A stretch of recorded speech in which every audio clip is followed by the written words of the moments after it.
नमस्कार दोस्तों, मैं डॉक्टर दिवांशु गुप्ता, को फाउंडर dadoc.com।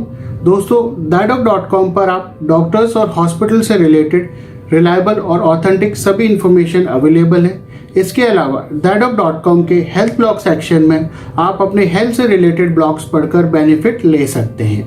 दोस्तों, आज हम इस थायराइड डिजीज की वीडियो सीरीज को आगे बढ़ाते हुए इस वीडियो में विस्तार से चर्चा करेंगे कि हाइपोथायरॉयडिज्म और हाइपरथायरॉयडिज्म को कैसे डायग्नोज किया जाता है और इन बीमारियों का कैसे ट्रीटमेंट किया जाता है। तो दोस्तों, चलिए शुरू करते हैं आज की वीडियो। दोस्तों, थायराइड ग्लैंड की इन बीमारियों को डायग्नोज करने के लिए 3 तरीके होते हैं। पहला है ब्लड टेस्ट, दूसरा है इमेजिंग टेस्ट, तीसरा है फिजिकल एग्जामिनेशन। दोस्तों, पहले बात करते हैं ब्लड टेस्ट की। दोस्तों, ब्लड टेस्ट में ब्लड में थायराइड हार्मोन के लेवल्स को मेजर किया जाता है थायराइड ग्लैंड की फंक्शनिंग को जानने के लिए। दोस्तों, थायराइड ग्लैंड की फंक्शनिंग जानने के लिए जो पहला हार्मोन टेस्ट किया जाता है उसे कहते हैं थायराइड स्टिमुलेटिंग हार्मोन, जिसे शॉर्ट में TSH भी कहते हैं। दोस्तों, TSH हार्मोन पिट्यूटरी ग्लैंड द्वारा प्रोड्यूस किया जाता है और TSH हार्मोन ब्लड में थायराइड हार्मोन के लेवल को कंट्रोल करता है। दोस्तों, ज्यादातर केसेस में थायराइड हार्मोन की एक्सेस वाली कंडीशन, जिसे हाइपरथायरॉयडिज्म भी कहते हैं, TSH का लेवल कम हो जाता है और इसके विपरीत हाइपोथायरॉयडिज्म, जिसमें थायराइड हार्मोन का लेवल कम हो जाता है, इस कंडीशन में TSH का लेवल बढ़ जाता है। दोस्तों, TSH का एडल्ट्स में नॉर्मल लेवल 0.40 से 4.50 मिली इंटरनेशनल यूनिट्स पर लीटर ऑफ ब्लड होता है। दोस्तों, अगला है T4 हार्मोन के लेवल को मेजर करना। दोस्तों, जनरली हाइपोथायरॉयडिज्म में T4 हार्मोन का लेवल कम हो जाता है और हाइपरथायरॉयडिज्म में T4 हार्मोन का लेवल बढ़ जाता है। दोस्तों, अडल्ट्स में T4 का जो नॉर्मल रेंज है वह होता है 5 से 11 माइक्रोग्राम पर डेसीलीटर ऑफ द ब्लड। दोस्तों, अगला है फ्री T4 या फ्री थायरोक्सिन हार्मोन के लेवल को मेजर करना। दोस्तों, ये T4 हार्मोन का और एक्यूरेट मेजरमेंट करने का तरीका है। इसका अडल्ट में नॉर्मल रेंज 0.9 से 1.7 नैनोग्राम पर डेसीलीटर ऑफ ब्लड होता है। दोस्तों, अगला है T3 या ट्राइआयोडोथायरोनिन हार्मोन के लेवल को मेजर करना। दोस्तों, T3 हार्मोन स्पेशली हाइपरथायरॉयडिज्म को डायग्नोज करने के लिए मेजर किया जाता है। इसके अलावा इससे हाइपरथायरॉयडिज्म की सिवियरिटी का भी असेसमेंट होता है। अडल्ट्स में नॉर्मल T3 हार्मोन की रेंज 100 to 200 नैनोग्राम पर डेसीलीटर ऑफ ब्लड होती है। दोस्तों, अगला है फ्री T3 और फ्री ट्राइआयोडोथायरोनिन हार्मोन के लेवल को मेजर करना। दोस्तों, ये T3 हार्मोन को मेजर करने का और एक्यूरेट तरीका है। अडल्ट्स में इसका नॉर्मल लेवल 2.3 से 4.1 पिकोग्राम पर मिलीलीटर ऑफ द ब्लड होता है। दोस्तों, अगला है थायराइड एंटीबॉडीज का मेजरमेंट करना।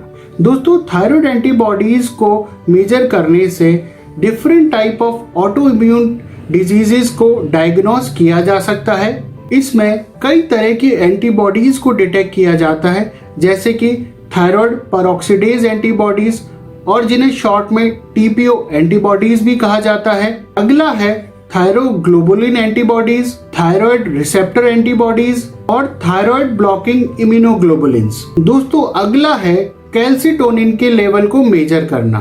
दोस्तों, ये स्पेशली C सेल हाइपरप्लेजिया और मेडुलरी थायराइड कैंसर को डायग्नोज करने के लिए किया जाता है। दोस्तों, अगला है थायरोग्लोबुलिन के लेवल्स को मेजर करना।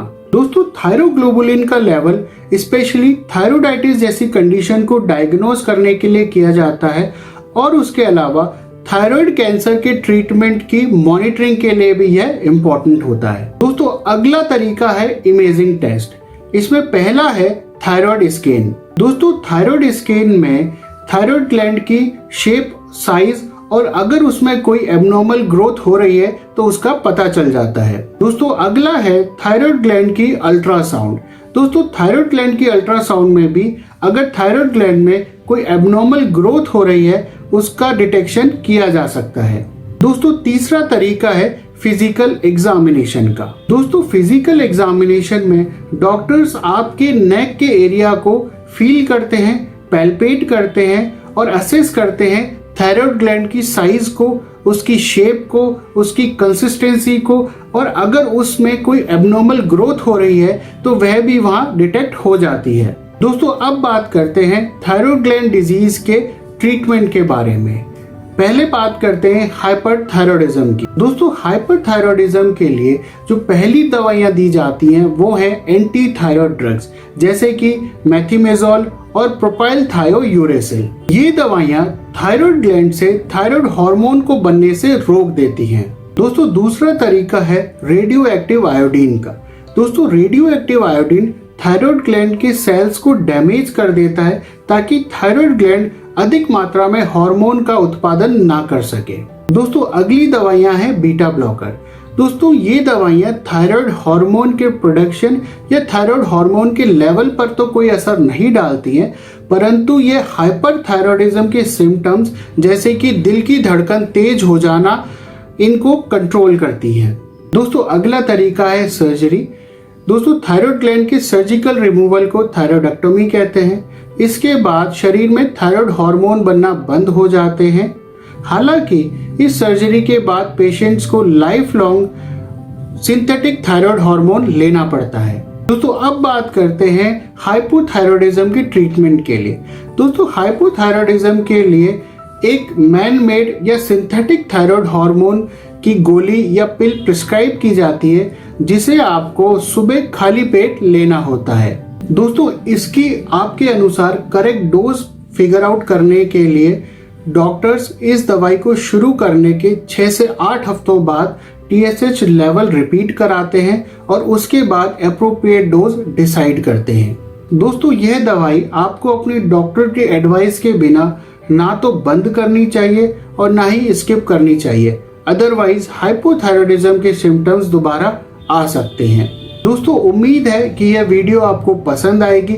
अगली वीडियो में हम बात करेंगे थायराइड ग्लैंड की जो बीमारियां स्पेशली पुरुषों और महिलाओं में होती हैं, उन्हें कैसे डायग्नोज किया जाता है और उनका क्या इलाज होता है।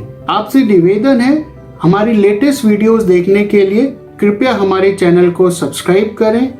स्वस्थ रहें, सुरक्षित रहें। धन्यवाद।